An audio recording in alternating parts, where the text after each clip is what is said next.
미국이 발칵 뒤집혔습니다. 한국을 무릎 꿇리려던 트럼프가 오히려 탄핵 위기에 내몰렸기 때문입니다. 이란 파병을 돕지 않았다며 주한미군 철수를 선언한 미국, 방위비를 뜯어내 한국 돈으로 전쟁 비용을 메꿔보려는 속셈이었죠. 동맹의 숨통을 조인 미국의 횡포에 세계는 경악했고 유럽, 호주, 일본 등 다른 나라들은 벌벌 떨며 자신들의 차례를 기다렸습니다. 하지만 바로 그때 믿을 수 없는 일이 벌어졌습니다. 한국 기업들이 미국에서 전면 철수를 선언한 겁니다. 미국의 반도체, 조선 등 모든 분야의 심장이 멈췄고 트럼프의 탄핵 소추안까지 발의되었죠. 도대체 무슨 일이 벌어진 걸까요? 더 이상 함부로 건드릴 수 없는 대한민국의 위력, 지금 시작합니다. 이틀 전 텍사스에서 전례 없는 일이 벌어졌습니다. 미국 역사상 가장 비싼 반도체 공장이 자체 발화로 전소했어요. 70억 달러짜리 초정밀 장비가 용광로 속 쇳물처럼 녹아내렸습니다. 같은 시각 중동 상공에서는 F-35 전투기 12대의 레이더가 동시에 먹통이 됐죠. 뉴욕 증시는 하루 만에 1조 달러가 증발했고 월스트리트에서는 폭동에 가까운 시위가 벌어졌습니다.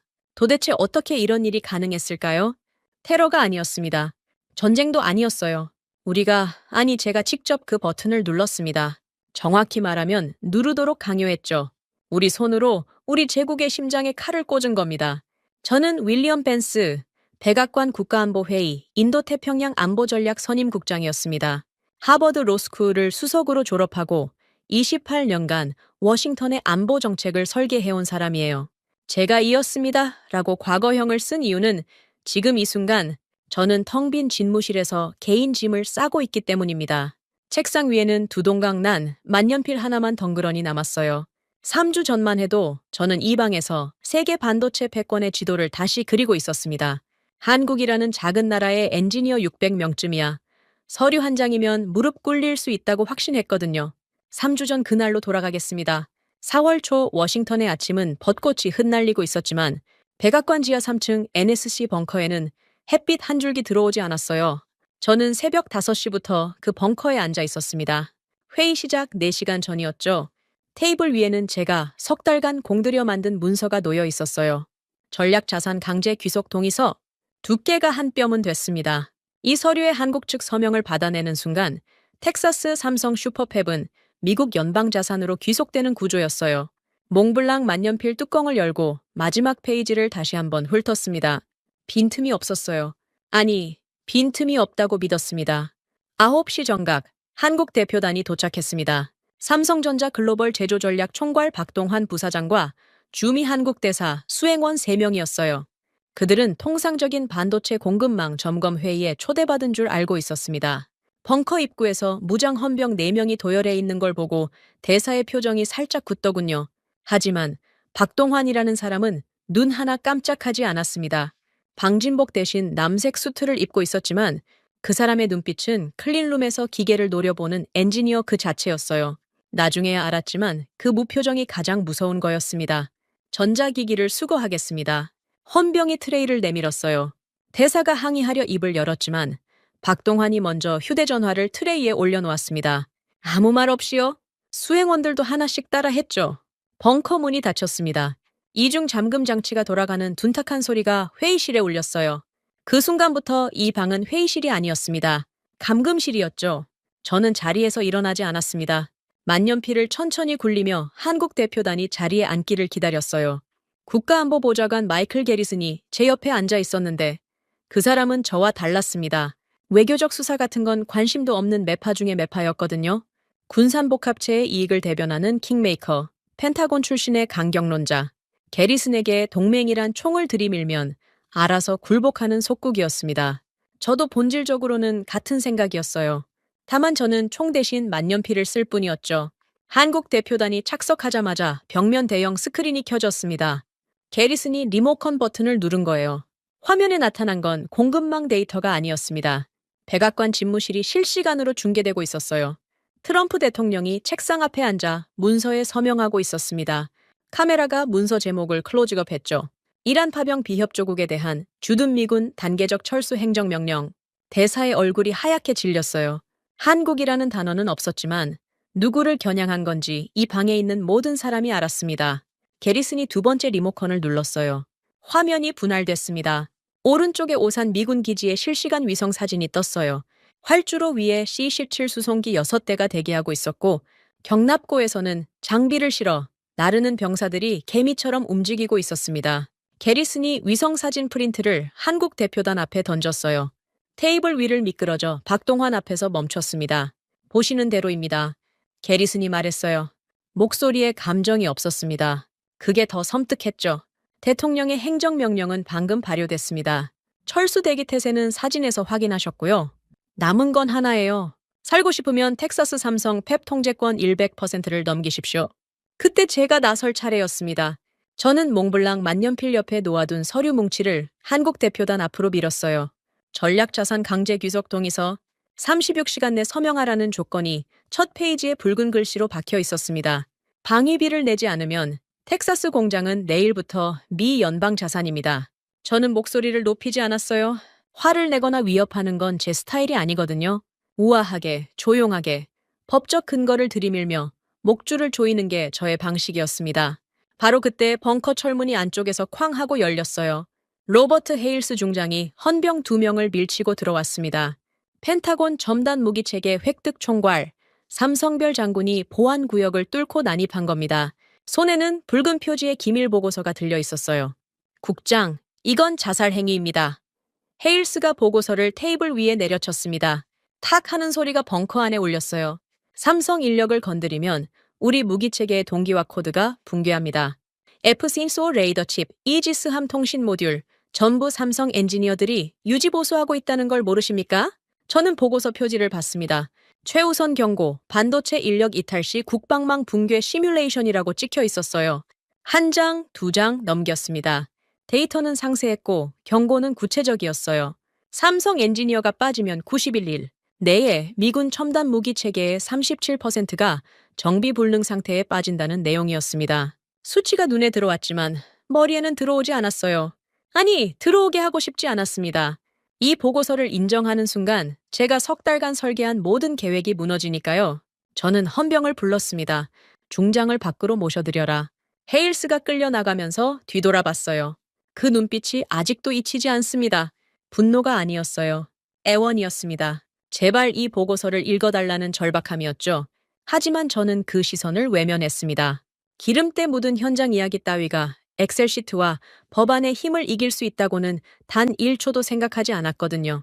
헤일스가 끌려나간 뒤 저는 그 기밀 보고서를 집어들었습니다. 그리고 한국 대표단이 보는 앞에서 파쇄기에 넣었어요. 윙! 하는 기계음과 함께 종이가 가늘게 잘려나갔습니다.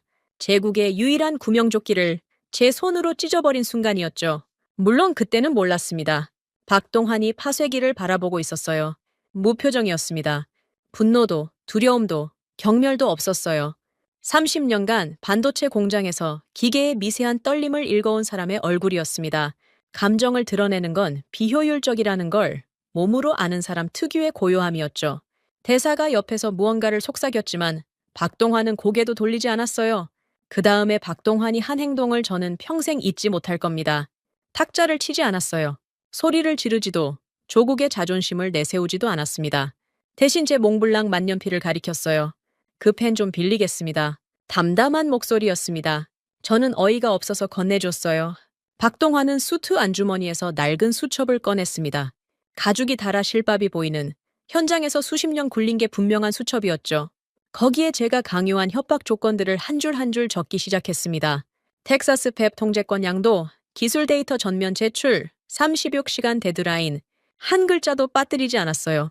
필기하는 동안 손이 떨리지도 않았습니다. 수첩을 덮고 만년필을 테이블에 내려놓았어요. 그리고 저를 똑바로 봤습니다. 귀국의 요구를 정확히 이행하겠습니다. 그게 전부였어요.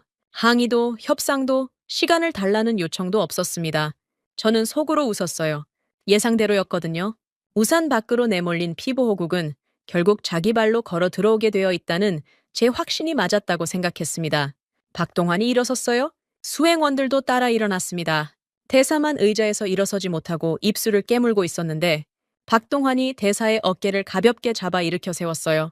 벙커 문이 열리고 한국 대표단이 걸어 나갔습니다.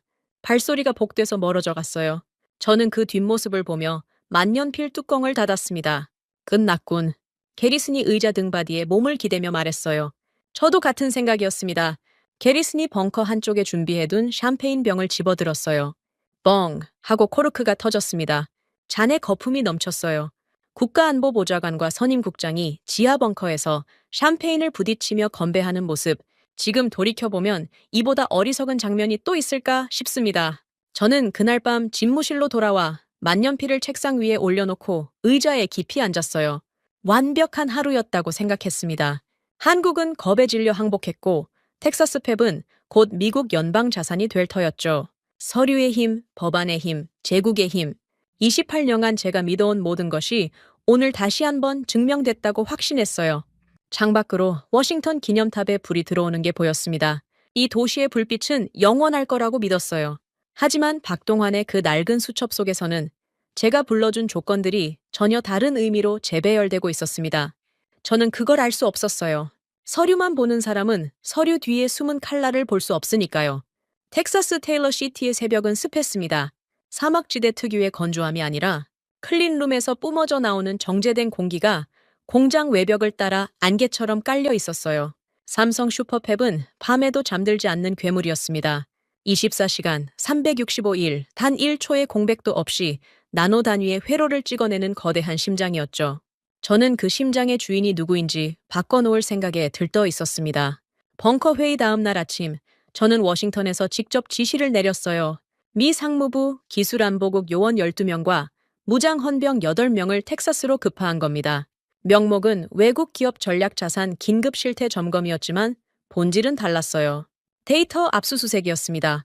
삼성이 30년간 축적한 반도체 제조 공정의 모든 것, 온도, 습도, 가스 유량, 진동 보정값, 이 숫자들만 확보하면 한국인 없이도 공장을 돌릴 수 있다고 저는 확신했거든요. 기술이란 결국 숫자의 조합이고 숫자는 종이에 옮길 수 있으니까요. 그날 오전 10시 상무부 요원들이 텍사스 펩 중앙 서버실 문 앞에 섰습니다. 저는 백악관 집무실에서 화상 연결을 통해 현장을 지켜보고 있었어요. 헌병이 서버실 보안 게이트를 강제 개방하자 경보음이 울렸습니다. 빨간 경고등이 복도 전체를 물들였죠. 삼성 직원들이 복도로 뛰쳐나왔어요. 클린룸 방진복을 입은 채로요. 그들의 얼굴에는 당혹감보다 분노가 먼저 떠올랐습니다. 30년간 먼지 한 톨 허용하지 않았던 자신들의 성역에 군화를 신은 헌병이 들이닥쳤으니까요. 저는 화상 스크린 너머로 명령을 내렸습니다. 72시간 내 전 공정의 온습도, 데이터를 영문 매뉴얼로 제출하십시오. 대상 범위는 EUV 노광 공정부터 최종 패키징까지 전 라인입니다. 초법적 지시라는 건 저도 알았어요. 하지만 국가안보 비상사태 법안이 발효된 상황에서는 법의 경계가 느슨해지는 법이죠. 제가 28년간 배운 건 바로 그거였습니다. 법을 만드는 자가 법의 한계를 정한다는 것, 이상한 일이 벌어진 건 그 직후였어요. 저는 당연히 한국 측의 저항을 예상했습니다.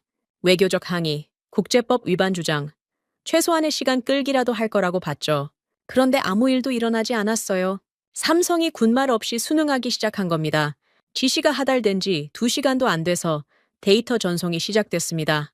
화상 스크린으로 서버실을 보니 삼성 엔지니어들이 키보드 앞에 앉아 묵묵히 파일을 정리하고 있었어요. 항의 한마디 없이요. 케빈 콜린스가 처음으로 불안을 표시한 게 그때였습니다. 텍사스 펩 중앙관제실 미국 측 총괄 매니저, 45세의 현장 실무자였어요. 저와는 완전히 다른 세계의 사람이었죠.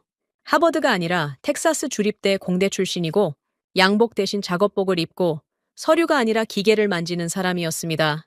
케빈이 별도 채널로 저에게 연락을 해왔어요. 국장님, 숫자만으로는 이 기계를 제어할 수 없습니다. 케빈이 목소리가 떨리고 있었어요. 삼성 엔지니어들이 공정 중간에 하는 미세 조정이 있습니다. 온도가 0.1도 흔들릴 때 손으로 잡아요.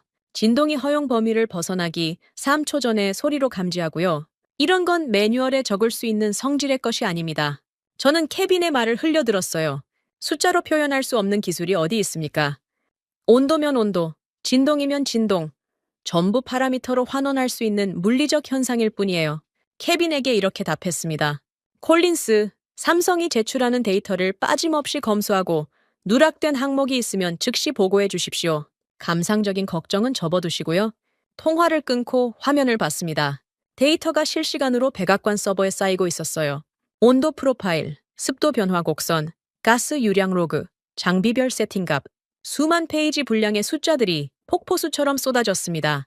제 눈에는 완벽한 기술 이전이 이루어지고 있는 것처럼 보였어요. 저는 의자 등받이에 몸을 기대며 커피를 한 모금 마셨습니다. 순조로웠어요. 아니, 너무 순조로웠죠. 그런데 그 너무라는 단어가 제 머릿속에서 경보를 울리지 못했습니다. 28년간 협상 테이블에서 상대가 이렇게 쉽게 무릎 꿇은 적이 단 한 번도 없었는데 저는 왜 의심하지 않았을까요?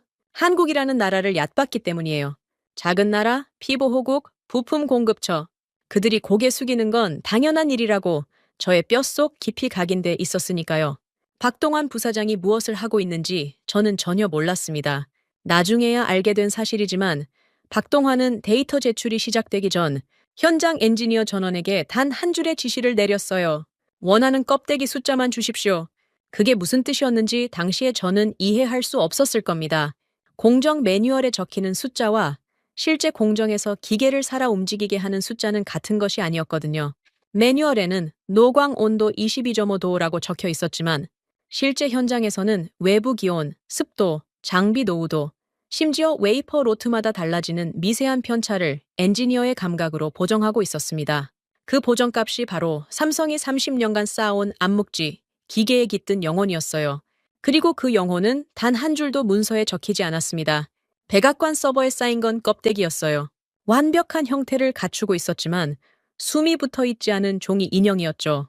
저는 그 종이 인형을 진짜 사람이라고 믿으며 축배를 들고 있었습니다. 오후 늦게 기세가 오른 게리슨이 추가 지시를 내려보냈어요.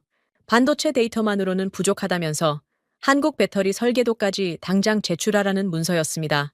원래 합의 범위에 없던 요구였죠. 저도 지나치다고 생각했지만 게리슨에게 반대 의견을 내는 건 자살 행위였어요. 이 사람은 이란 전쟁 계획을 주도하는 백악관 최고 실세였고 트럼프 대통령의 절대적 신임을 등에 업고 있었으니까요. 게리슨의 추가 협박 문서가 한국 측에 전달됐습니다. 저는 이번에도 즉각적인 수능을 기대했어요. 그런데 삼성 측에서 이 문서를 수령한 사람은 박동환이 아니었습니다. 강상우라는 이름이 수신 확인란에 찍혀 있었어요. 대한반도체산업협회 전략법무실장, 전직 국제통상검사라는 이력이 달려 있었죠. 저는 그 이름을 대수롭지 않게 넘겼습니다. 법무 담당자가 문서를 접수하는 건 절차상 당연한 일이니까요. 그게 실수였어요. 강상구는 단순한 법무 담당자가 아니었습니다. 미국 로펌에서 7년간 통상법을 다룬 사람이었어요. 미국 법의 맹점을 미국 변호사보다 정확하게 찔러본 경험이 있는 냉혈한이었죠. 게리슨이 보낸 추가 협박 문서는 절차적으로 치명적인 결함을 안고 있었습니다. 국가안보보좌관은 상무부 소관 사안에 대한 직접 명령 권한이 없어요. 명백한 월권이었죠. 강상구는 그 문서를 거부하지 않았습니다. 대신 수신 확인을 찍고 문서 원본을 디지털 체증해서 별도의 보안 서버에 저장했어요. 국제무역기구 제소를 위한 증거 수집이었습니다. 미국이 자기 손으로 자기 목에 밧줄을 감고 있다는 걸 저는 전혀 눈치채지 못했어요. 같은 시각 펜타곤에서도 불길한 움직임이 있었습니다. 로버트 헤일스 중장이 어제 벙커에서 쫓겨난 뒤로 가만히 있지 않았거든요. 헤일스는 삼성 엔지니어들이 유지보수하는 군용 칩의 접근 코드를 별도로 분리 보관하려 했습니다. 최악의 상황에서 펜타곤만이라도 지키겠다는 군인의 판단이었죠. 헤일스의 부관이 국방망 관리 서버에 접속해 코드 분리 작업을 시작했어요. 보고를 받은 건 저였습니다. 윌리엄 펜타곤이 독자적으로 시스템을 건드리고 있다고 상무부 요원이 알려왔어요. 저는 즉각 게리슨에게 보고했고 게리슨은 예상대로 경로했습니다. 군인 주재의 정치에 끼어들어 게리슨이 수화기를 내려치며 말했어요. 30분 뒤 대통령 직권으로 펜타곤의 관련 시스템 접근 권한이 영구 차단됐습니다. 헤일스 중장이 제국의 마지막 안전장치를 걸려고 했는데 제가 직접 그 손을 잘라버린 거예요. 저녁이 되자 백악관 서버에는 수만 페이지 분량의 삼성 기술 데이터가 가득 찼습니다. 저는 집무실에서 모니터를 바라보며 만년필 뚜껑을 열었다 닫았다를 반복했어요. 데이터 전송 완료율 98%, 숫자가 올라갈 때마다 가슴이 부풀었습니다. 기술을 통째로 빼냈다는 성취감이었죠. 몽블랑 만년필을 들고 보고서 표지에 기술 이전 완료라고 적었어요. 글씨가 반듯했습니다. 악필인 적이 없거든요. 서류를 다루는 사람의 글씨는 곧 그 사람의 권위니까요. 게리슨에게 최종 보고를 올렸습니다. 게리슨이 전화기 너머로 웃는 소리가 들렸어요. 벤스, 역시 자네야. 한국 놈들 다루는 건 이렇게 쉬운 거였어. 저도 웃었습니다. 두 사람의 웃음소리가 통화선을 타고 오갔어요. 그게 제가 워싱턴에서 웃은 마지막 밤이었습니다. 수만 페이지의 숫자가 빼곡히 채운 서버를 바라보며 저는 완전한 승리를 확신했어요. 한국에 엔지니어 600명이 없어도 이 숫자들만 있으면 기계는 돌아갈 거라고 믿었습니다. 기술은 종이에 인쇄할 수 있고 인쇄된 종이는 누구든 읽을 수 있으니까요. 저는 평생 그렇게 살아왔어요. 하버드에서도 백악관에서도 서류가 곧 현실이었습니다. 그런데 텍사스 팹 클린룸 안에서는 기계들이 여전히 한국인 엔지니어의 손길 아래 돌아가고 있었어요. 엔지니어들은 모니터 앞에서 숫자를 보는 게 아니라 기계의 숨소리를 듣고 있었습니다. EUV 장비가 내는 미세한 진동금의 변화를 귀로 잡아내고 웨이퍼 표면의 빛, 반사각이 0.01도 달라지는 걸 눈으로 포착하고 있었죠. 이 모든 것은 매뉴얼에 적혀 있지 않았습니다. 적을 수도 없었어요. 30년 동안 클린룸에서 기계와 함께 숨쉬며 체득한 것들이니까요. 제가 확보한 수만 페이지는 해부학 교과서였습니다. 뼈의 위치, 근육의 이름, 혈관의 경로가 정확하게 적혀 있었죠. 하지만 심장을 뛰게 하는 법은 어디에도 없었어요. 심장은 교과서가 아니라 살아있는 손으로만 뛰게 할 수 있으니까요. 저는 교과서를 들고 수술대에 올라선 셈이었습니다. 메스를 잡아본 적도 없으면서요. 사흘째 되는 날이었습니다. 텍사스에서 데이터를 전부 뽑아냈고 한국은 고분고분 수능했고 펜타곤의 간섭도 차단했어요. 저는 집무실 의자에 앉아 커피를 마시며 36시간 데드라인을 기다리고 있었습니다. 한국이 동의서에 서명하면 모든 게 끝나는 거였죠. 그때 비서실에서 전화가 왔어요. 한국 측 박동환 부사장이 예고 없이 백악관을 방문했다는 겁니다. 약속 없는 방문이었습니다. 저는 미간을 찌푸렸어요. 아직 데드라인까지 8시간이 남아 있었거든요. 서명서를 들고 항복하러 온 건가? 아니면 시간을 더 달라고 매달리러 온 건가? 어느 쪽이든 나쁠 건 없다고 판단했습니다. 들여보내라고 지시했어요. 집무실 문이 열렸습니다. 박동환이 혼자였어요. 대사도 수행원도 없었습니다. 남색 수트 차림은 벙커에서 봤을 때와 같았지만 손에 들린 건 서명서가 아니었어요. 붉은 직인이 찍힌 서류 봉투 하나를 들고 있었습니다. 크기는 A4 한 장이 들어갈 정도였죠. 얇았어요. 저는 속으로 비웃었습니다. 항복 문서치고는 초라하다고 생각했거든요. 박동환이 제 책상 앞까지 걸어왔습니다. 인사도 악수도 없었어요. 서류 봉투를 책상 위에 내려놓았습니다. 던진 게 아니었어요. 정확히 제 몽블랑 만년필 옆에 가지런히 놓았죠. 그 정확함이 오히려 이상했습니다. 화가 난 사람이라면 던졌을 거예요. 하소연하러 온 사람이라면 떨리는 손으로 내밀었겠죠. 이 사람은 기계에 부품을 장착하듯 정밀하게 봉투를 내려놓았습니다. 열어보시죠. 박동환이 말했어요. 벙커에서 들었던 것과 똑같은 건조한 목소리였습니다. 저는 봉투를 집어들었어요. 붉은 지기는 삼성전자 본사의 공식 법인 인장이었습니다. 봉투를 뜯고 문서를 꺼냈죠. A4석 장짜리 문서였어요. 첫 페이지 제목을 읽는 순간 손가락 끝이 차가워졌습니다. 미합 중국 정부의 보복성 안보 축소 조치 수용에 따른 전략자산 전면 철수 통보서. 방위비 인상 합의문이 아니었어요. 항복 서명서도 아니었습니다. 철수 통보서였습니다. 저는 눈을 의심했어요. 2번 읽었습니다.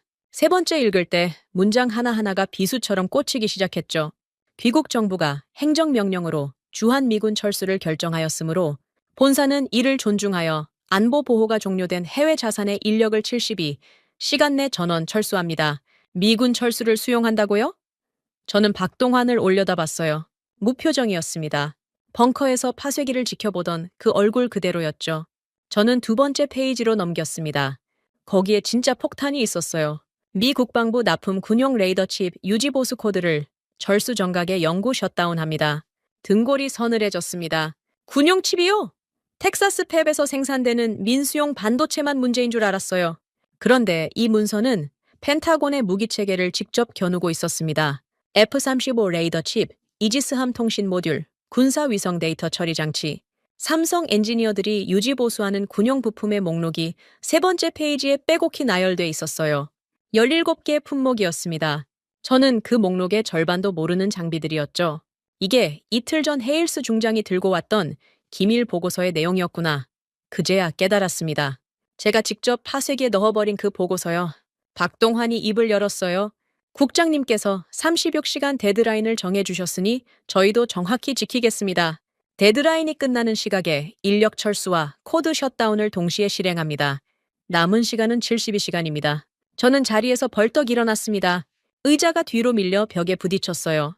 지금 뭐 하자는 겁니까? 목소리가 갈라졌습니다. 스스로도 놀랄 만큼 날카로운 소리였어요. 삼성의 미국 내 자산을 전면 동결시키겠습니다. 은행 계좌, 부동산, 지적 재산권까지 전부요. 한 푼도 빼내지 못하게 막아놓겠어요.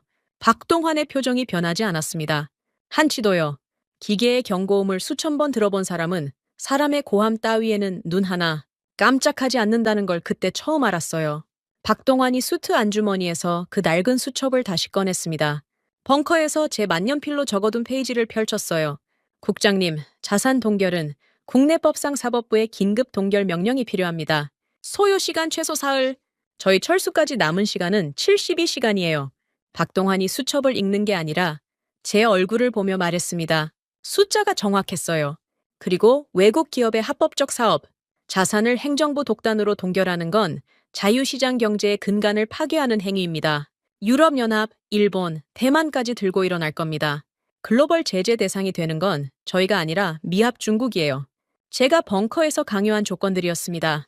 제 만년필로 제가 불러준 숫자들이 고스란히 적힌 그 수첩이 지금 저를 조이고 있었어요. 박동환은 분노하지 않았습니다. 감정을 내세우지도 않았어요. 제가 건네준 숫자를 제 목에 감아놓은 거였습니다. 텍사스 팹은 삼성의 돈으로 지은 삼성의 공장입니다. 박동환이 수첩을 접으며 말했어요. 미국 정부가 안보 보호를 철회한 이상 저희가 자사 인력을 본국으로 귀환시키는 건 기업의 당연한 권리예요. 거기에 대해 동결인이 압륜이하시면 그건 귀국의 법이 귀국의 법을 부정하는 꼴이 됩니다. 할 말이 없었습니다. 법으로 치면 박동환의 말이 맞았어요. 우리가 먼저 안보 철수를 꺼냈고 삼성은 그 결과를 수용한 것뿐이었으니까요. 미군을 빼겠다고 협박한 건 우리였는데 상대가 그 협박을 받아들이자 당황하는 꼴이라니. 제가 만든 칼에 제 목이 베이고 있는 거였습니다. 박동환이 왼쪽 손목에 시계를 봤어요. 금장 시계가 아니었습니다. 흠집 투성이의 낡은 기계식 시계였어요. 30년 전 기흥 공장 시절부터 잤을 법한 물건이었죠. 박동환이 시계에서 눈을 떼지 않고 말했습니다. 72시간이 시작됐습니다, 국장님. 그리고 몸을 돌렸어요. 인사도 악수도 되돌아봄도 없었습니다.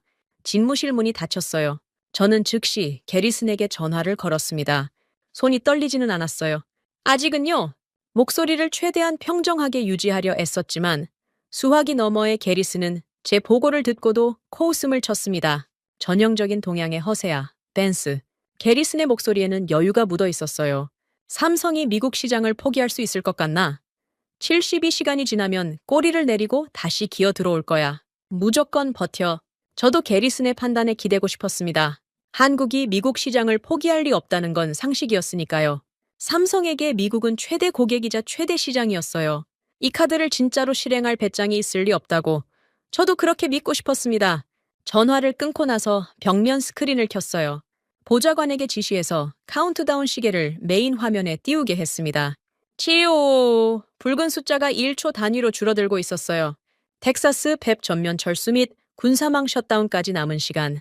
핏빛 숫자가 스크린 전체를 물들였습니다. 저는 그 숫자를 보면서도 두렵지 않았어요. 허세라고 믿었으니까요. 제 인생에서 서류 밖의 현실이 서류 안의 계획을 이긴 적은 단 한 번도 없었거든요. 만년필을 집어들고 다음 대응안 초안을 적기 시작했습니다. 글씨는 여전히 반듯했어요. 하지만 집무실 벽에 걸린 스크린의 붉은 숫자는 1초도 쉬지 않고 줄어들고 있었습니다. 제가 만년필로 종이 위에 글씨를 쓰는 동안 태평양 건너편 서울에서는 박동환의 낡은 수첩 속 메모들이 하나씩 실행 명령으로 바뀌고 있었어요. 저는 그걸 몰랐습니다. 종이만 보는 사람은 종이 뒤에서 벌어지는 일을 볼 수 없으니까요. 카운트다운이 60시간을 찍었을 때 게리슨이 먼저 움직였습니다. 허세라고 장담하던 사람이 가장 먼저 흔들린 거예요. 백악관 비밀 회선으로 저에게 전화가 왔습니다. 새벽 2시였어요. 게리슨의 목소리에서 여유가 사라져 있었습니다. 벤스 펜타곤 조달국에서 연락이 왔어. 삼성이 진짜로 군용칩 유지보수 인력을 철수 대기시키고 있다더군. 게리슨이 헛기침을 했어요. 혹시 모르니까 뒷문을 하나 열어둬. 국방부 예산을 전용해서 마쿠 타협안을 만들어봐. 저는 수화기를 붙잡고 잠시 침묵했습니다. 이 사람이 나에게 뒷거래를 지시하고 있었어요. 이틀 전만 해도 한국을 부품 취급하며 샴페인을 터뜨리던 사람이 이제 와서 뒷문을 열라니요. 하지만 명령이었습니다. 국가안보보좌관의 지시를 선임 국장이 거부할 수는 없었죠. 저는 즉시 실무팀을 소집했어요.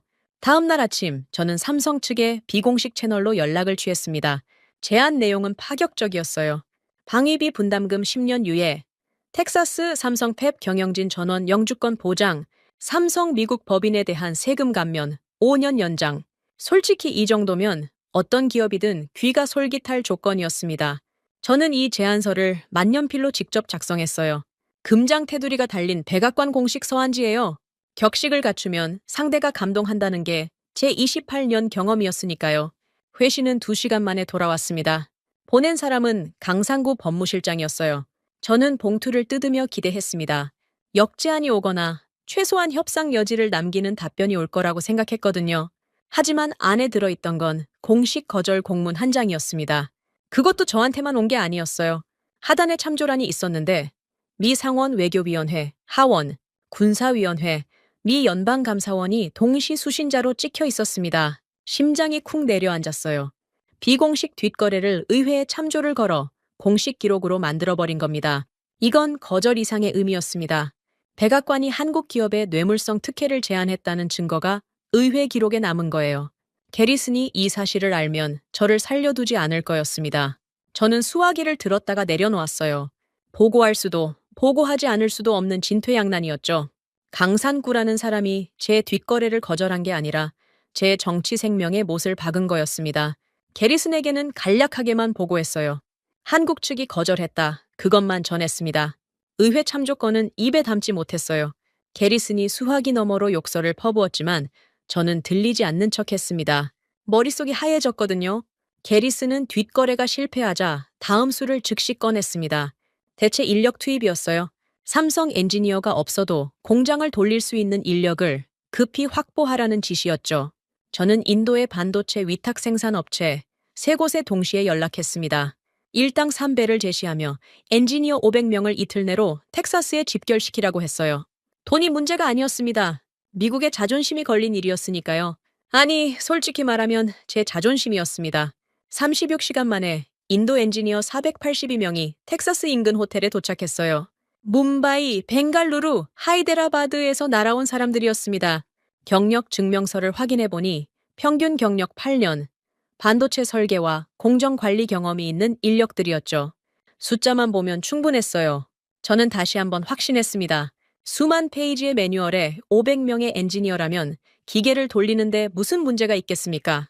인도팀 선발대 20명이 텍사스 팹 서버실에 진입을 시도한 건 그날 오후였습니다. 저는 워싱턴에서 화상으로 지켜보고 있었어요. 선발대 리더가 서버실 입구에 생체 인식 게이트 앞에 섰습니다. 홍채 인식기에 눈을 가져다 댔죠. 빨간불이 켜졌어요. 거부. 지문 인식기에 손을 올렸습니다. 역시 거부. 보안 카드를 태그했어요. 3번째 거부. 경보음이 울리기 시작했습니다. 저는 화면 앞에서 이 말을 짚었어요. 다중 생체 보안망. 이걸 삼성에 강요한 게 바로 미 상무부였습니다. 핵심 기술 유출을 막겠다며 삼성 직원, 개개인의 홍채, 지문, 정맥 패턴까지 등록하게 만든 최고 수준의 보안 체계였어요. 등록된 삼성 엔지니어 본인이 아니면 서버실, 문고리조차 잡을 수 없는 구조를 우리가 직접 설계해서 강제한 거였습니다. 우리가 만든 자물쇠가 우리를 가로막고 있었어요. 인도 엔지니어들이 아무리 두드려도 문은 열리지 않았습니다. 케빈 콜린스가 즉시 백악관에 보고를 올렸어요. 보안을 해제하려면 삼성 본사의 마스터키가 필요합니다. 마스터키 없이는 이 보안망을 뚫을 방법이 없어요. 보안을 못 풀면 매뉴얼이 있어도 기계의 접근 자체가 불가능합니다. 케빈의 목소리가 절박했어요. 현장에서 기계를 만지는 사람은 상황의 심각성을 본능적으로 알고 있었던 겁니다. 저는 이를 악물었습니다. 보안 해제 방법을 찾으라고 사이버 사령부에 지시했어요. 미국의 사이버 전력이면 삼성의 보안쯤은 뚫을 수 있을 거라고 생각했거든요. 하지만 사이버 사령부 담당관의 답변은 냉정했습니다. 다중 생체 인식 시스템은 소프트웨어가 아니라 하드웨어 기반이어서 원격으로 우회할 수 없다고요. 물리적으로 장비를 분해하면 가능할 수도 있지만 그 과정에서 연결된 서버 데이터가 전부 자동 삭제되는 구조라고 했습니다. 삼성이 보안을 설계할 때 이런 시나리오까지 계산에 넣어둔 거였어요. 그 시각 게리스는 더 극단적인 카드를 꺼내고 있었습니다. 국토안보부 이민세관 단속국을 동원해 삼성 인력 600명의 출국을 강제 금지하는 행정명령을 발동한 거예요. 비자 재심사를 명목으로 여권을 압류하겠다는 것이었습니다. 사람을 가두면 기술도 가둘 수 있다는 발상이었죠. 저는 그 지시를 전달하면서도 등줄기가 서늘해지는 걸 느꼈어요. 우리가 지금 동맹국의 민간인을 사실상 감금하려 하고 있다는 자각이 스쳤거든요. 하지만 카운트다운은 멈추지 않았습니다. 53시간, 52시간, 숫자가 줄어들 때마다 판단력도 함께 줄어들었어요. 그런데 한국은 이미 움직이고 있었습니다. 게리슨의 억류 명령이 하달되기 4시간 전, 서울에서는 외교부와 국방부가 합동으로 긴급 작전을 가동한 상태였어요. 삼성 엔지니어 600명 전원에게 외교관 여권이 발급됐습니다. 국가전략자산수송특사라는 직함이었어요. 외교관 여권 소지자는 미국 이민법의 적용 대상이 아닙니다. 비자 재심사도, 여권 압류도, 출국 금지도 국제법상 불가능하죠. 게리슨이 억류 명령을 발동했을 때는 이미 늦었어요. 600명 전원이 외교적 면책 특권으로 보호받는 상태였으니까요. 그리고 댈러스 공항에서 벌어진 일은 제 스크린 너머로도 생생하게 보였습니다. 활주로에 대한항공 전세기 4대가 착륙했어요. 미군 수송기들이 줄지어 서 있는 바로 옆이었습니다. 태극기를 단 민항기가 성조기를 단 군용기 옆에 나란히 서 있는 광경이었죠. 저는 모니터를 바라보며 만년필을 내려놓았습니다. 손에 힘이 들어가지 않았어요. 돈으로 회유하면 거절 공문이 의회로 날아갔습니다. 대체 인력을 넣으면 우리가 만든 보안망에 튕겨나갔어요. 사람을 가두려 하면 외교관 여권이 그 손을 쳐냈습니다. 제가 던진 모든 수가 단 한 치의 오차도 없이 막혀서 돌아왔어요. 이건 즉흥적인 대응이 아니었습니다. 벙커에서 박동환이 제 만년필을 빌려 수첩에 적던 그 순간부터, 아니 어쩌면 그보다 훨씬 전부터 짜여있던 판이었어요. 카운트다운 시계가 48시간을 지나고 있었습니다. 댈러스 공항 활주로에서는 전세기의 엔진이 대기 중이었고, 텍사스 펩 서버실 앞에서는 인도 엔지니어들이 열리지 않는 문 앞에 멍하니 서 있었어요. 저는 집무실 의자에 앉아 스크린의 붉은 숫자를 바라봤습니다. 제 만년필은 책상 위에 뚜껑이 열린 차에 놓여 있었어요. 적을 글씨가 없었습니다. 적을 수 있는 게 아무것도 남아있지 않았거든요. 카운트다운이 0을 찍는 순간을 저는 평생 잊지 못할 겁니다. 2026년 4월 11일 자정이었어요. 백악관 집무실 벽면 스크린에서 붉은 숫자가 멈췄습니다. 000. 3개의 연기 핏빛으로 박혀 있었어요. 저는 의자에서 일어서지 못했습니다. 일어서야 한다는 걸 알았지만 다리에 힘이 없었어요. 스크린 아래쪽에 실시간 텍사스 펩 관제 화면이 떠 있었는데 화면 속 숫자들이 하나씩 꺼지고 있었습니다. 라인 1번 전원 차단, 라인 2번 전원 차단, 라인 3번 전원 차단. 박동환이 버튼을 누른 거였어요. 같은 시각 강상우 법무실장이 발송한 문서가 제 모니터에 떴습니다. 수신자가 3곳이었어요. 백악관, 펜타곤, 미 대법원. 제목은 최종 책임 귀속 통지서였습니다. 저는 마우스를 클릭하는 손이 떨렸어요. 첫 페이지를 열었습니다. 미합 중국 정부가 강요한 기밀 서약서의 원칙에 따라 문서화가 불가능한 마스터 세팅 값은 합법적으로 전량 파기합니다. 마스터 세팅 값. 그 단어가 눈에 박혔어요. 이틀 전 케빈 콜린스가 말했던 것, 매뉴얼에 적을 수 없는 것, 엔지니어의 손끝과 귀와 눈에만 존재하는 그것이었습니다. 삼성이 30년간 클린룸에서 축적한 암묵지, 기계를 살아 숨쉬게 하는 영혼, 그걸 파기한다는 겁니다.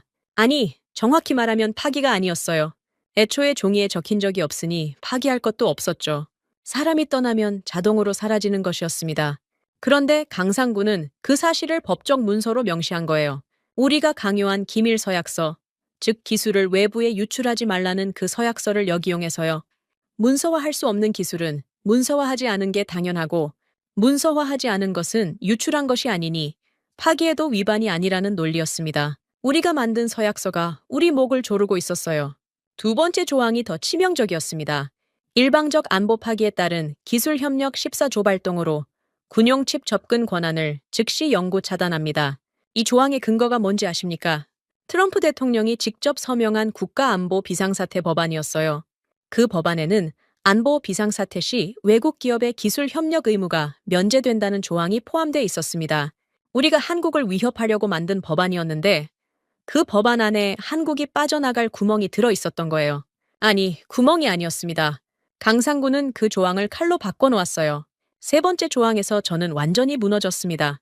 무단 가동 시 발생하는 설비 붕괴 및 국방망 장애의 모든 책임은 미 연방정부에 전면 귀속됩니다.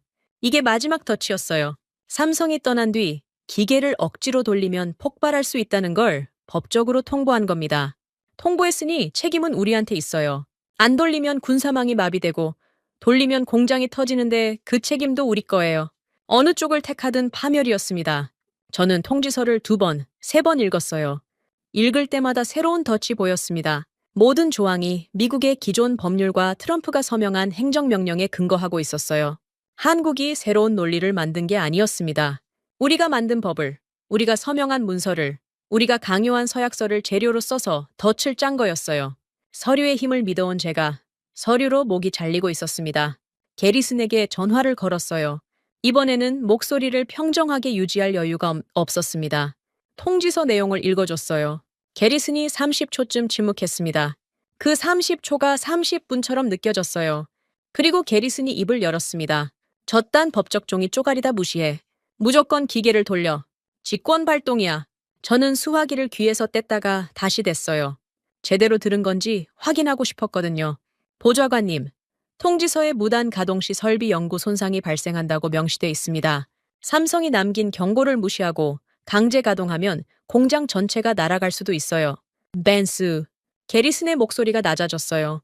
화가 난 게 아니었습니다. 위협이었죠. 기계를 안 돌리면 펜타곤 무기가 먹통이 되고 먹통이 되면 대통령의 이란 작전이 무산돼. 작전이 무산되면 내 목이 날아가고 내 목이 날아가기 전에 내 목이 먼저 날아가. 지금 뭐가 무서운 건지 잘 생각해봐. 선택지가 없었어요. 기계를 돌리지 않으면 군사망이 죽고 돌리면 공장이 죽는다. 어느 쪽이든 저는 책임자가 되는 거였습니다. 하지만 게리슨의 명령을 거부하면 오늘 당장 해고되고 따르면 최소한 시간은 벌 수 있었어요. 저는 가장 비겁한 선택을 했습니다. 텍사스로 전화를 걸었어요. 케빈 콜린스가 받았습니다. 콜린스, 강제 가동 명령이다. 오버라이드 코드를 입력해라. 제 목소리가 기계적이었어요. 감정을 끄지 않으면 이 말을 내뱉을 수 없었거든요. 케빈의 숨소리가 수화기 너머로 거칠게 들렸습니다. 국장님, 제가 지금 관제 화면을 보고 있습니다. 케빈의 목소리가 갈라졌어요. 삼성 엔지니어들이 떠나면서 냉각순환 시스템을 수동 모드로 전환해 놓았어요. 자동 보정 없이 강제 가동하면 EUV 장비 내부 온도가 20분 안에 한계치를 돌파합니다. 이건 가동이 아니라 자폭입니다. 명령이야, 콜린스. 저는 되풀이했어요. 명령이라고요? 케빈의 목소리가 높아졌습니다. 오열에 가까웠어요. 국장님은 이 기계를 한 번이라도 만져보신 적이 있습니까? 종이 위에 숫자가 아니라 실제로 이 괴물이 내뿜는 열을 느껴보신 적이 있느냐고요? 케빈이 숨을 몰아쉬었어요. 오버라이드 시스템에 접속하겠습니다. 하지만 엔터키를 누르는 건 국장님의 명령에 의한 것이지 제 판단이 아닙니다. 그건 기록에 남겨두겠습니다. 화상 스크린에 텍사스 펩 중앙 통제실이 보였습니다. 케빈이 키보드 앞에 앉았어요. 모니터에 오버라이드 접속 화면이 떠올랐습니다. 그리고 그 화면 한가운데에 핏빛 경고 문구가 점등됐어요. 경고, 무단 가동 시 설비 연구 손상, 복구 불가. 글자가 1초 간격으로 깜빡이고 있었습니다. 게리슨에게서 다시 전화가 왔어요. 됐나? 돌아가나? 그 목소리에는 초조함만 가득했습니다. 기계가 어떻게 되든 관심이 없었어요. 자기 정치 생명만이 전부인 사람이었으니까요. 저는 대답 대신 텍사스 화면을 바라봤습니다. 케빈의 손가락이 엔터키 위에 멈춰 있었어요. 고개를 떨구고 있었습니다. 어깨가 떨리고 있었어요. 콜린스, 게리슨이 제 전화를 빼앗듯 스피커로 소리쳤습니다. 해고당하고 싶나? 반역죄로 군사재판에 넘기기 전에 그 버튼을 눌러. 케빈이 고개를 들었어요. 화상 카메라를 똑바로 봤습니다. 눈이 빨갛게 충혈돼 있었어요. 입술을 깨물었습니다. 그리고 엔터키를 눌렀어요. 화면이 바뀌었습니다. 라인 1번 강제 가동 개시, 라인 2번 강제 가동 개시, 라인 3번 강제 가동 개시, 초록색 가동 표시 등이 하나씩 켜졌어요. 저는 의자 등바디를 잡았습니다. 돌아간다. 기계가 돌아가고 있어. 잠깐, 어쩌면 괜찮을 수도 있다는 생각이 스쳤어요. 3분이 지났습니다. 라인 1번의 온도 게이지가 올라가기 시작했어요. 정상 범위를 나타내는 초록색 영역을 벗어나 노란색으로 진입했습니다. 노란색이 주황색으로 바뀌었어요. 케빈이 키보드를 두드리며 냉각 펌프 수동 조절을 시도했지만 삼성 엔지니어들이 30년간 체득한 미세 보정값 없이는 속도를 잡을 수 없었습니다. 7번. 주황색이 빨간색으로 넘어갔어요. 경고음이 울리기 시작했습니다. 한 대가 아니었어요. 세 라인 동시에요. 비! 하는 고주파음이 스피커를 뚫고 집무실까지 울려 퍼졌습니다. 저는 스크린에서 눈을 뗄 수 없었어요. 온도 그래프가 수직으로 치솟고 있었습니다. 300도, 400도, 500도. UV 장비의 내부 온도가 한계치를 돌파하고 있었어요. 캐비니 비상 정지 버튼을 눌렀지만 오버라이드 모드에서는 비상 정지가 작동하지 않았습니다. 강제 가동을 명령한 건 우리였고 그 명령이 안전장치까지 무력화시킨 거였어요. 화면 속 텍사스 팹에서 무언가가 터졌습니다. 카메라가 흔들렸어요.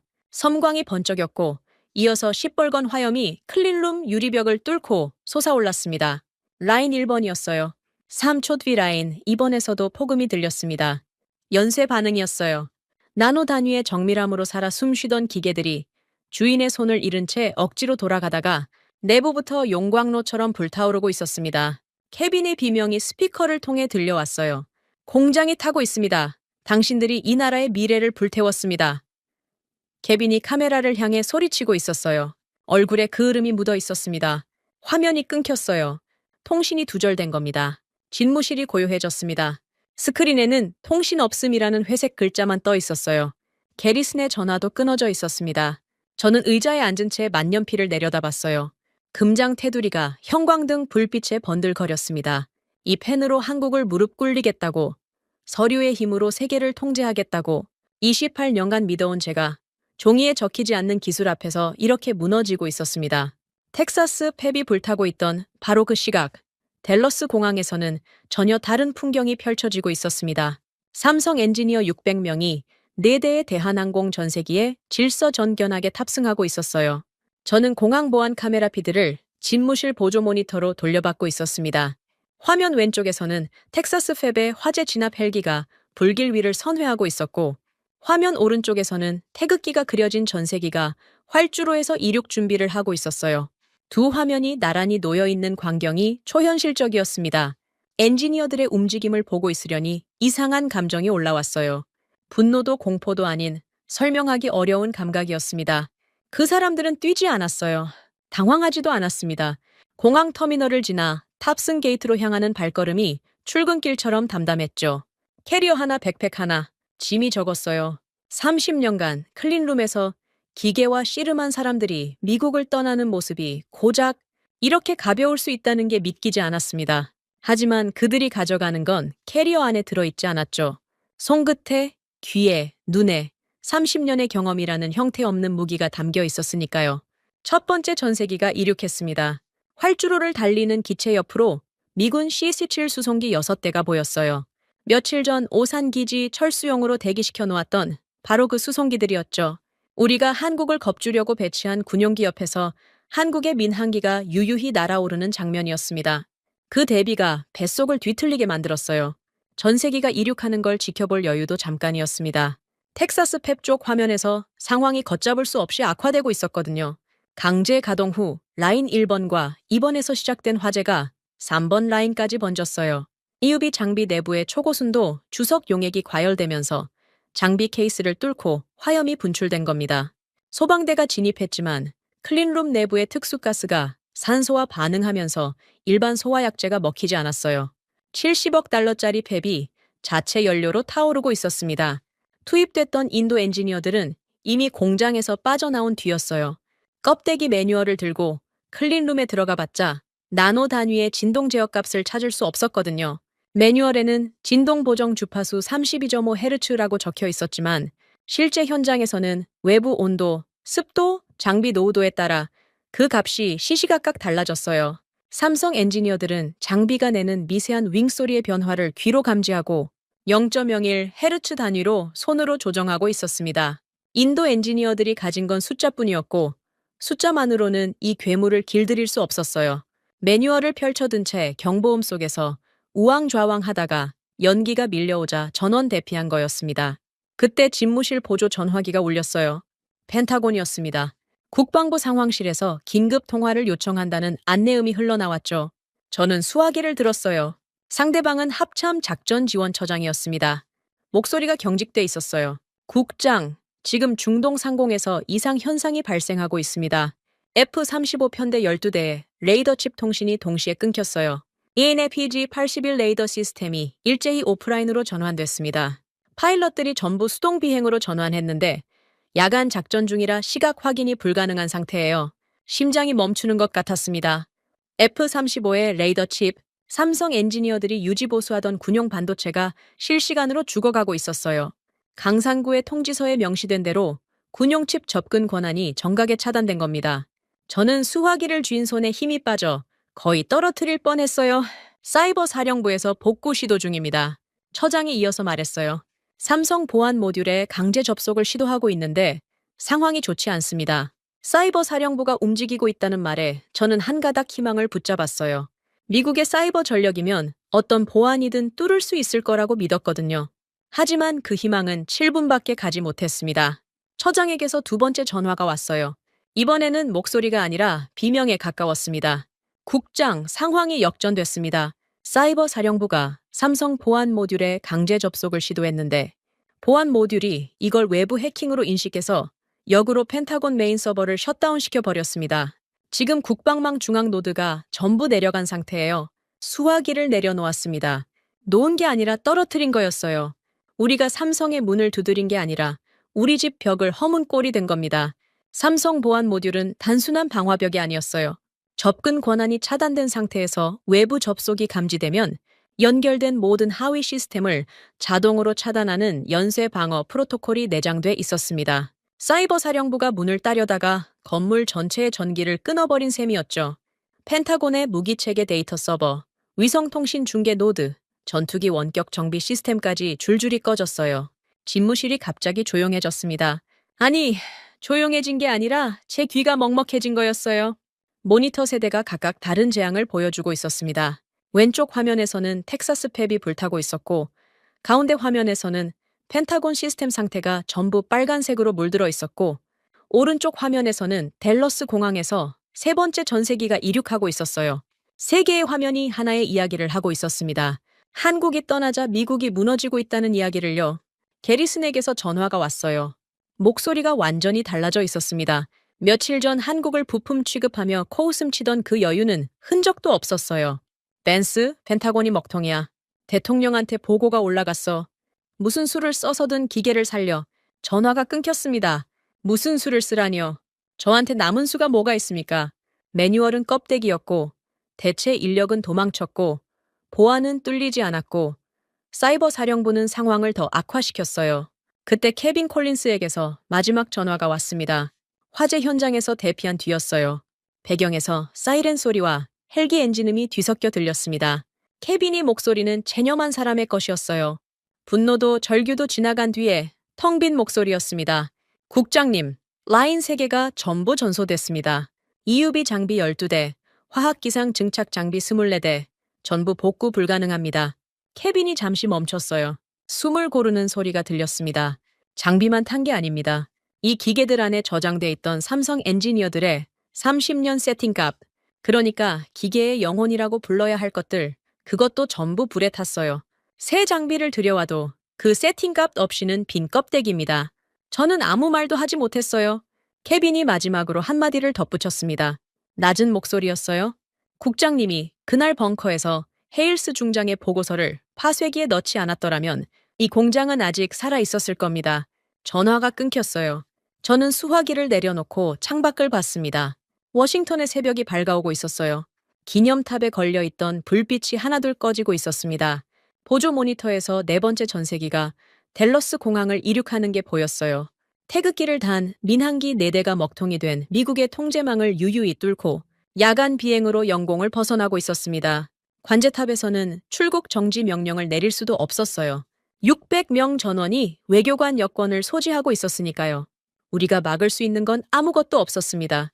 만년필을 내려다봤어요. 금장 테두리가 모니터 불빛에 흐릿하게 반사됐습니다. 이 펜으로 서명하면 세상을 움직일 수 있다고 28년간 믿어왔어요. 하지만 지금 이 펜으로 적을 수 있는 건 아무것도 없었습니다.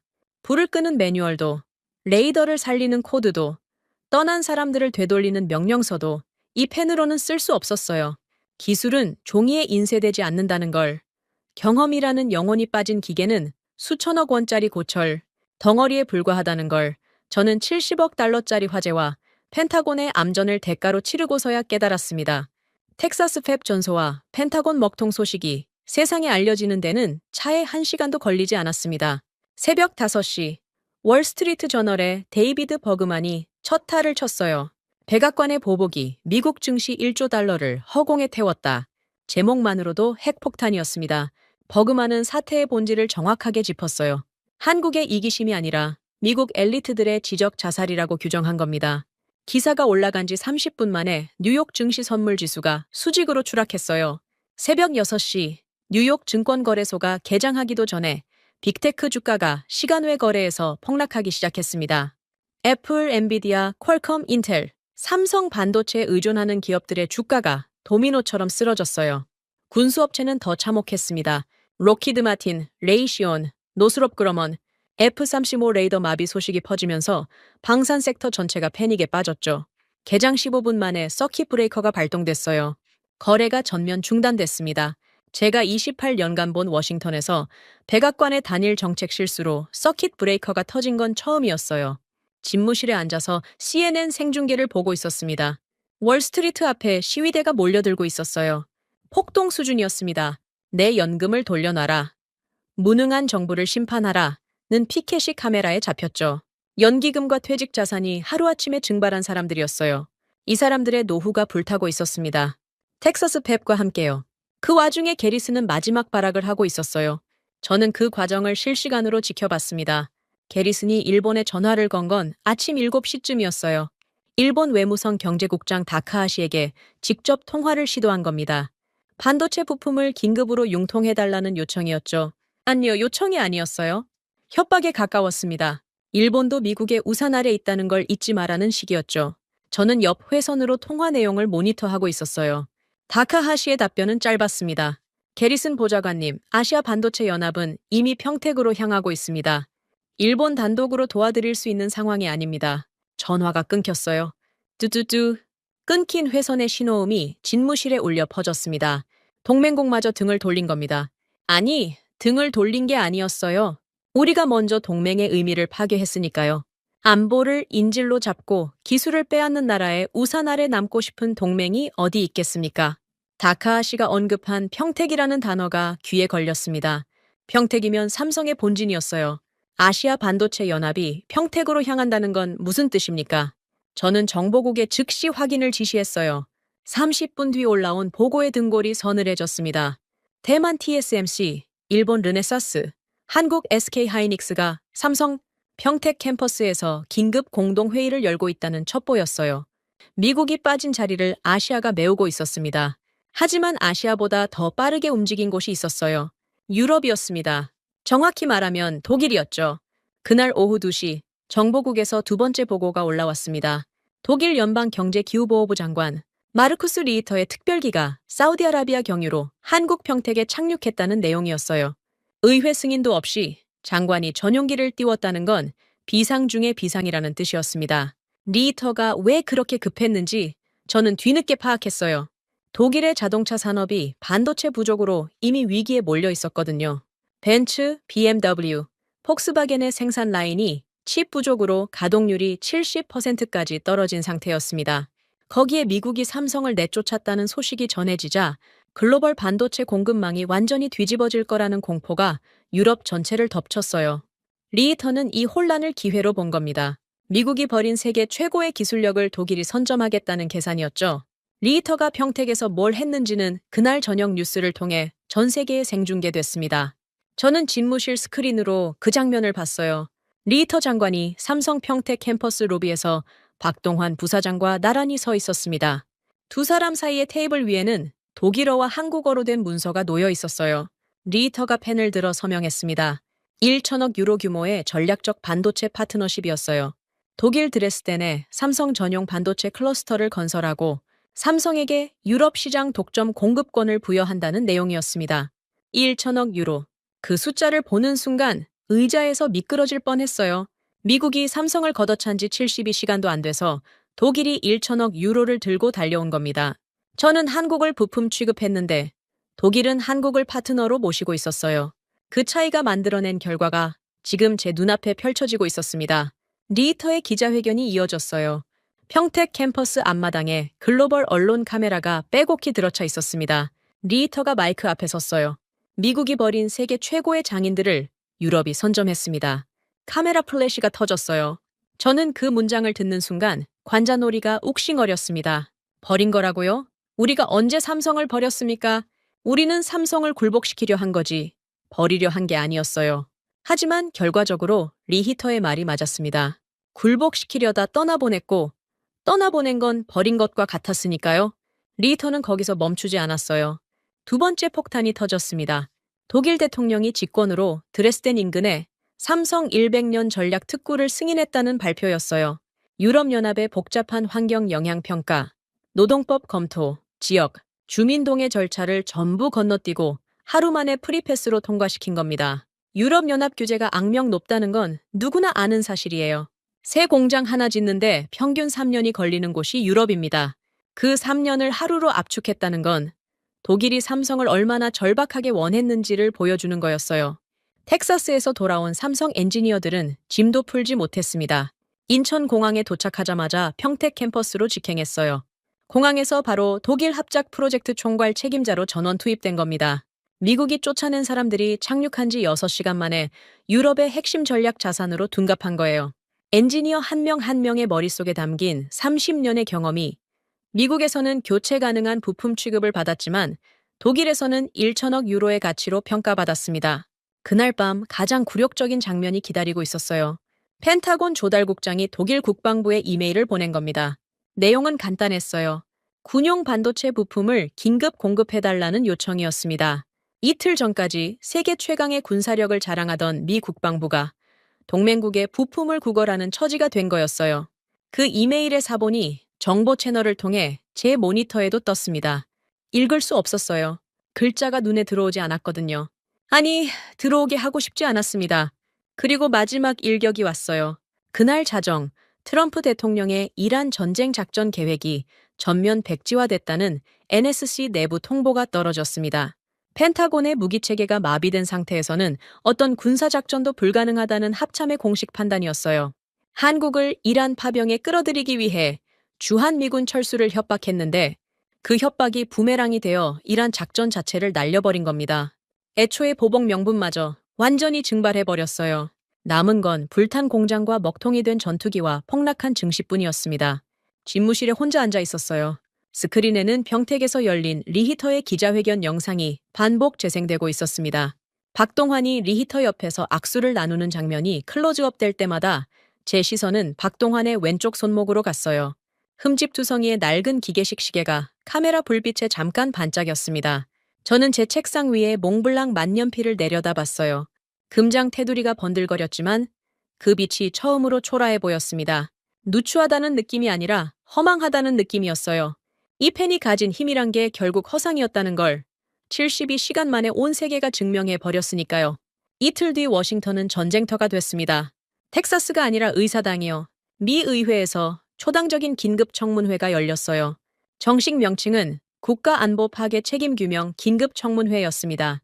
공화당과 민주당이 손을 잡았다는 건 사태가 정파를 초월한 국가적 재앙이라는 뜻이었죠.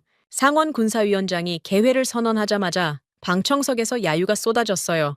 월스트리트 시위대의 일부가 의사당까지 밀고 들어온 거였습니다. 경호원들이 제지했지만 분노는 건물 밖에서도 진동처럼 전해졌어요. 저는 청문회장에 참석하지 않았습니다. 아니, 참석할 수 없었어요. 모든 안보 권한이 정지된 상태였거든요. 집무실 TV로 생중계를 지켜봤습니다. 첫 번째 증인석에 앉은 건 게리슨이었어요. 국가안보보좌관 마이클 게리슨. 며칠 전만 해도 백악관에서 가장 무서운 사람이었습니다. 트럼프 대통령의 절대적 신임을 등에 업고 펜타곤과 국무부를 주물러온 킹메이커. 그 사람이 증인석 마이크 앞에 앉아 있었어요. 양복은 다림질이 돼 있었지만 얼굴에는 이틀 동안 잠을 자지 못한 흔적이 역력했습니다. 위원장이 질문을 시작했어요. 보좌관님, 삼성 인력 철수와 텍사스 팹 강제 가동을 최종 지시한 사람이 누구입니까? 단도직입이었습니다. 게리슨이 입을 열었어요. 저는 TV 앞에서 숨을 멈췄습니다. 이 사람이 무슨 말을 할지 예감이 있었거든요. 30년 가까이 워싱턴에서 살아남은 정치 동물이 궁지에 몰리면 어떤 선택을 하는지 저는 너무 잘 알고 있었습니다. 위원장님, 텍사스 뱁 관련 실무 지시는 전적으로 윌리엄 벤스 선임 국장이 단독으로 수행했습니다. 게리슨의 목소리가 평온했어요. 눈 하나 깜짝하지 않았습니다. 벤스 국장이 대통령의 방위비, 협상 방침을 극단적으로 곡해하여 독자적인 보복 작전을 설계한 것으로 판단됩니다. 저는 사후의 보고를 받았을 뿐이며 강제 가동 명령에 대해서는 인지한 바가 없습니다. TV를 보는 제 손이 떨렸어요. 분노가 아니었습니다. 예상했던 일이었으니까요. 게리스는 자기 정치 생명을 연장하기 위해 부하의 목을 자르는데 단 1초도 망설이지 않는 사람이었어요. 삼성을 손보자고 한 건 게리슨이었고, 주한미군 철수를 인질로 잡는 판을 짠 것도 게리슨이었고, 강제 가동을 명령한 것도 게리슨이었습니다. 하지만 증거는요. 벙커 회의는 녹취가 되지 않는 보안 구역이었어요. 비밀 회선 통화는 기록이 남지 않았고요. 게리슨이 저에게 지시를 내린 건 전부 구두였습니다. 서류에 게리슨의 서명은 단 한 군데도 없었어요. 반면 동의서를 만든 건 저였고, 데이터 제출을 지시한 건 저였고, 케빈에게 강제 가동 명령을 전달한 것도 제 목소리였습니다. 모든 흔적이 저를 가리키고 있었어요. 위원장이 고개를 끄덕이며 추가 질문을 준비하는 순간 정문회장 뒷문이 열렸습니다. TV 카메라가 일제히 돌아갔어요. 로버트 헤일스 중장이 걸어 들어오고 있었습니다. 군복 정장 차림이었어요. 가슴에 삼성별이 달려 있었고 손에는 서류 가방 하나를 들고 있었습니다. 저는 TV 앞에서 몸을 앞으로 숙였어요. 헤일스가 왜 여기 나타난 겁니까? 이 사람은 벙커에서 쫓겨난 뒤로 펜타곤에서도 사실상 격리 상태였어요. 헤일스가 증인석 옆에 보조 마이크 앞에 섰습니다. 위원장에게 긴급 증언을 요청했어요. 위원장이 허가했습니다. 헤일스가 서류 가방을 열었어요. 위원장님, 저는 사태 발생 3일 전 백악관 NSC 벙커에서 기밀 보고서를 제출했습니다. 헤일스의 목소리가 정문회장에 울렸어요. 마이크가 필요 없을 만큼 또렷했습니다. 보고서 제목은 반도체 인력 이탈 시 국방망 붕괴 시뮬레이션이었습니다. 삼성 엔지니어가 철수하면 90일 내에 미군 첨단 무기 체계의 37%가 정비 불능에 빠진다는 내용이었어요. 게리슨의 얼굴이 굳었습니다. TV 카메라가 게리슨의 표정을 클로즈업했어요. 입술이 미세하게 떨리고 있었습니다. 이 보고서는 윌리엄 벤스 국장에 의해 한국 대표단이 보는 앞에서 파쇄기에 갈렸습니다. 헤일스가 이어갔어요. 하지만 저는 군인입니다. 군인은 기밀 문서의 디지털 백업본을 반드시 보관합니다. 헤일스가 서류 가방에서 USB 드라이브를 꺼냈어요. 여기에 원본 보고서에 완전한 사본이 있습니다. 방청석이 웅성거렸어요. 위원장이 의사봉을 두드렸습니다. 하지만 헤일스는 멈추지 않았어요. USB를 내려놓고 두 번째 물건을 꺼냈습니다. 소형 녹음기였어요. 그리고 이것은 텍사스 펩 강제 가동 당시의 통화 녹취록입니다. 헤일스가 녹음기를 마이크 앞에 들었어요. 버튼을 눌렀습니다. 청문회장의 게리슨의 목소리가 울려 퍼졌어요. 저딴 법적 종이 쪼가리 다 무시해. 무조건 기계를 돌려. 직권 발동이야. 다음 음성. 콜린스, 해고당하고 싶나? 반역죄로 군사재판에 넘기기 전에 그 버튼을 눌러. 녹취가 끝났어요. 정문회장이 3초 동안 완벽한 정적에 휩싸였습니다. 그리고 폭발했어요. 방청석에서 고함이 터져 나왔고 의원들이 일제히 자리에서 벌떡 일어났습니다. 게리슨이 증인석에서 몸을 일으키려 했지만 다리에 힘이 빠졌는지 다시 주저앉았어요. 얼굴이 잿빛이었습니다. 위원장이 의사봉을 영업 후 내리치며 질서를 잡으려 했지만 이미 돌이킬 수 없는 상황이었어요. 군사위원회 수석위원이 마이크를 잡았습니다. 녹취록의 음성이 게리슨 보좌관 본인의 것임을 확인합니다. 음성 분석이고 뭐고 필요 없었어요. 청문회장에 앉은 모든 사람이 그 목소리의 주인을 알고 있었으니까요. 3명의 상원 의원이 즉석에서 발의안을 제출했습니다. 트럼프 대통령과 마이클 게리슨 국가안보보좌관에 대한 즉각 탄핵안이었어요. 투표는 압도적이었습니다. 공화당 의원 상당수가 찬성표를 던졌어요. 자기 지역구의 연기금이 증발한 마당에 대통령 편을 들 수 있는 의원은 없었거든요. 탄핵안이 통과됐습니다. 게리슨이 청문회장을 나서는 장면을 TV로 봤어요. 양팔에 연방보안관이 서 있었습니다. 수갑이 채워져 있었어요. 의사당 정문을 나서자 카메라 플래시가 폭풍처럼 터졌습니다. 며칠 전 한국을 부품 취급하며 샴페인을 터뜨리던 백악관 최고 실세가 수갑을 차고 연행되는 모습이었어요. 저는 TV를 끄지 못하고 그 장면을 끝까지 지켜봤습니다. 다음 차례가 저라는 걸 알고 있었거든요. 그날 저녁 인사국에서 통보가 왔어요.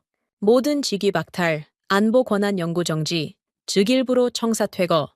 통보문은 A4 한 장이었습니다.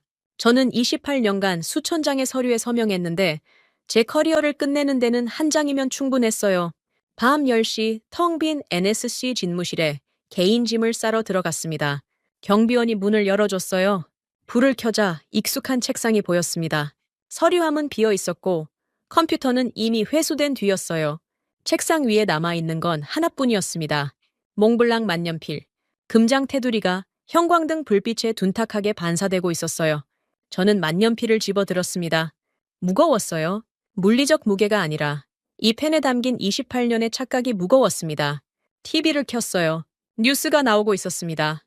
청문회 하이라이트를 반복 재생하고 있었는데 한 장면에서 제 시선이 멈췄어요. 헤일스 중장이 꺼낸 녹취록이 재생되는 순간 카메라가 증거물 테이블을 비췄습니다. 거기에 제 만년필이 놓여 있었어요. 벙커 회의 때 사용한 것과 같은 모델의 몽블랑이었죠. 뉴스 자막이 떴습니다. 백악관의 오만을 상징하는 금장 만년필. 방청석에서 누군가 웃었어요. 조롱이었습니다. 손에 들린 만년필을 내려다봤습니다.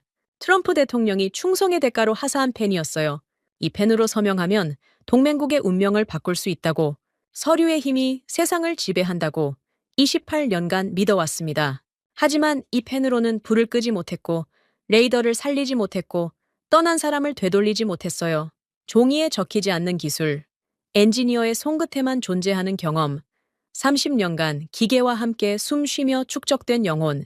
이 펜은 그 모든 것 앞에서 무력했습니다. 만년필을 양손으로 잡았어요. 힘을 줬습니다. 뚝 하는 소리와 함께 펜이 두 동강 났어요. 금장 테두리가 갈라지며 잉크가 손바닥 위로 흘렀습니다. 검은 잉크가 손금을 따라 흘러내렸어요. 마치 28년간 써온 모든 서류의 글씨가 한꺼번에 녹아내리는 것 같았습니다. 저는 부러진 만년필 두 조각을 텅 빈 책상 위에 내려놓았어요. 그리고 집무실 불을 껐습니다. 복도를 걸어 나오면서 생각했어요. 우리가 알량한 보복심으로 그들을 부품 취급하며 쫓아냈을 때 우리는 스스로 제국의 심장을 찔러 장님이 되고 말았습니다. 기술은 종이에 인쇄되지 않았어요. 경험이라는 영혼이 빠진 기계는 70억 달러짜리 고철 덩어리에 불과했습니다. 저는 그걸 28년이 아니라 고작 72시간 만에 배웠어요. 대가가 너무 컸을 뿐이죠. 백악관 정문을 나섰습니다. 4월의 밤바람이 얼굴을 스쳤어요. 벚꽃이 피 바닥에 흩어져 있었습니다. 3주 전에도 벚꽃이 피어 있었죠. 그때 저는 이 길을 걸으며 세계의 지도를 다시 그릴 수 있다고 믿었어요. 지금 같은 길을 걸으며 손바닥에 묻은 검은 잉크 자국을 바라보고 있었습니다. 잉크는 쉽게 지워지지 않았어요. 제가 저지른 일도 마찬가지였습니다. 지금까지 대한민국의 감동을 전하는 감동 윤아였습니다. 다음 영상에서 더 재미있고 감동적인 대한민국의 이야기로 찾아뵙겠습니다. 선배님들 좋은 하루 되세요.